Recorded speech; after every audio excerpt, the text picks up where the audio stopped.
अस्सलाम वालेकुम। आज की इस वीडियो में हम आपको बताएंगे कि डी फार्मेसी का स्कोप क्या है और प्रोफेशनल्स के लिए इस फील्ड में कौन कौन सी अपॉर्चुनिटीज़ हैं। आज हम आपको उन अपॉर्चुनिटीज़ के बारे में बताएं जहां पर फार्मासिस्ट एज ए प्रोफेशन काम कर सकते हैं। सबसे पहले हम आपको बताना चाहेंगे कि हॉस्पिटल फार्मेसी में फार्मासिस्ट का क्या रोल है। अस्पताल में दवाइयों की देखभाल, उसकी मैनेजमेंट से लेकर डिस्ट्रीब्यूशन तक पेशेंट्स केयर के हवाले से भी फार्मासिस्ट का रोल देखा जाता है। हॉस्पिटल फार्मेसी में फार्मासिस्ट की बहुत ही ज़्यादा डिमांड है। अगर फार्मास्यूटिकल इंडस्ट्री की बात की जाए तो इसमें फार्मासिस्ट क्या रोल अदा कर रहा होता है। फार्मास्यूटिकल इंडस्ट्रीज़ में हमारे पास प्रोडक्शन मैनेजमेंट आ जाती है, क्वालिटी कंट्रोल आ जाती है और R&D डिपार्टमेंट में काम करने के मौके मिल सकते हैं।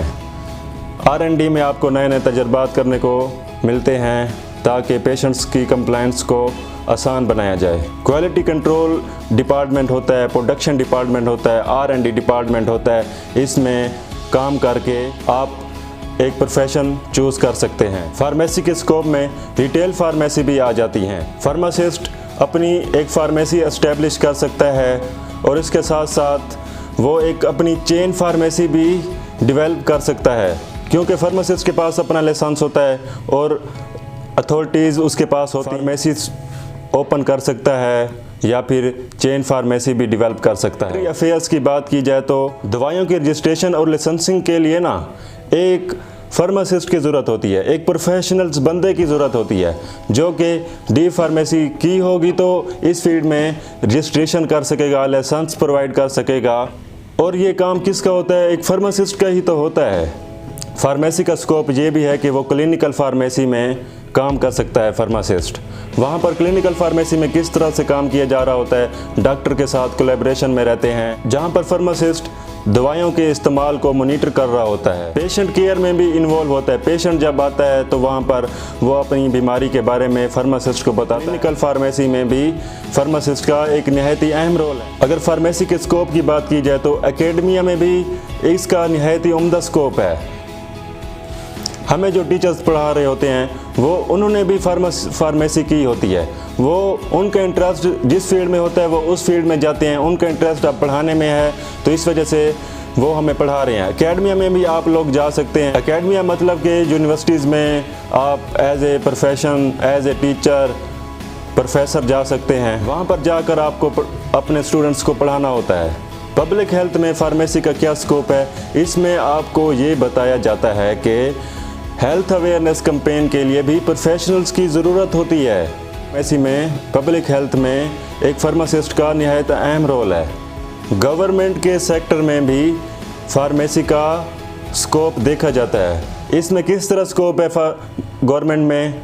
गवर्नमेंट हॉस्पिटल्स में सीट्स अवेलेबल होती हैं, वहाँ पर जाकर काम कर सकता है। और इसके साथ साथ आप ड्रग इंस्पेक्टर भी बन सकते हैं। ड्रैब जो कि रेगुलेटरी अथॉरिटीज़ हैं, वहाँ पर आपको काम करने को मिलता है और आप फिर एक लाइसेंस्ड फार्मासिस्ट होते हैं। फार्मेसी स्टोर्स को विज़िट करते हैं और देखते हैं कि क्या उसने कोई गैर कानूनी काम तो नहीं कर रखा। लाइसेंस भी दिए जाते हैं। एक लाइसेंस फार्मासिस्ट के पास अथॉरिटी होती है कि वो लाइसेंस प्रोवाइड करता है। गवर्नमेंट सेक्टर में भी पोस्ट अवेलेबल होती हैं। फार्मास्यूटिकल सेल्स और मार्केटिंग में भी इसका स्कोप है। किस तरह से एक फार्मासिस्ट को ही पता होगा कि दवाइयों की क्या क्या इस्तेमालात हैं और वो बेहतर अंदाज में बता सकेगा। इसलिए मार्केटिंग में फार्मासिस्ट का अहम रोल है और इसका ज़्यादा स्कोप है। मार्केटिंग जैसे जैसे बढ़ती जाएगी उसी तरह से फार्मास्यूटिकल इंडस्ट्रीज़ भी ग्रो करती जाएगी। मुख्तलिफ सोशल मीडिया कैंपेन चलाई जाती हैं ताकि मार्केटिंग लेवल को एडवांस किया जाए और अपनी ग्रोथ को बेहतर से बेहतर बनाया जाए। फार्मेडी का ये भी स्कोप है कि आप रिसर्च एंड डेवलपमेंट में जा सकते हैं, जहां पर आपको नए नए तजर्बात करने होते हैं और पेशेंट्स की कंप्लायंस को देखी जाती है। एक फार्मूला बनाया जाता है और वो ज़्यादा इफ़ेक्टिव होता है किसी बीमारी को सही करने के लिए।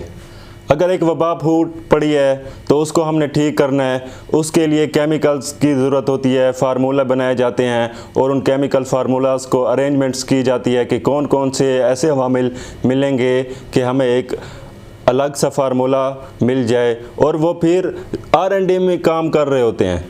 डेवलपमेंट होती जाएगी, जैसे जैसे डेवलपमेंट होती जाएगी वैसे वैसे काम आगे बढ़ता जाएगा और फिर हम ये देखेंगे कि वो चीज़ जो एक फार्मासिस्ट ने डेवलप की होगी वो मार्केट में आएगी, फिर वो आसानी फराहम करेगी। बहुत सारे मराहल से गुजर कर एक चीज़ पहुंचाई जा रही होती है।